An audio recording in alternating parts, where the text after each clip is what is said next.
రాజన్న భక్తులు ప్రయాణికుల దాహార్తి తీర్చడానికి వేములవాడ ప్రధాన బస్టాండ్లో మై వేములవాడ చారిటబుల్ ట్రస్ట్ ఆధ్వర్యంలో చలివేంద్రాన్ని శ్రీరామ వాటర్ ప్లాంట్ నిర్వాహకులు కత్రోజ్ అశోక్ అందించిన సహకారంతో సోమవారం ప్రారంభించారు. మండుతున్న ఎండల్లో ప్రయాణిస్తూ వచ్చి గొంతు తడుపుకోవాలంటే పలు దిక్కులు చూడాల్సిన అవసరం లేకుండా ప్రయాణం చేసి బస్సు దిగగానే దాహం తీర్చుకోవడానికి భక్తుల సౌకర్యార్థమై వేములవాడ చారిటబుల్ ట్రస్ట్ ఆధ్వర్యంలో చలివేంద్రాన్ని డిపో మేనేజర్ చేరాల మురళీకృష్ణ చేతుల మీదుగా ఏర్పాటు చేసినట్లు ట్రస్ట్ సభ్యులు తెలిపారు.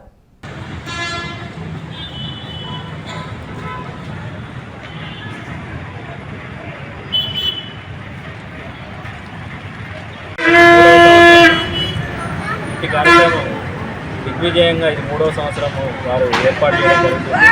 వారికి భక్తుల సౌకర్యార్థం ఏర్పాటు చేస్తున్నందున వారికి వేములవాడ రాజరాజేశ్వర స్వామి కృపా కటాక్షాలు ఎల్లవెల్లలా ఉండాలని వారందరూ కూడా సంతోషంగా ఉండాలని కోరుకుంటున్నాను.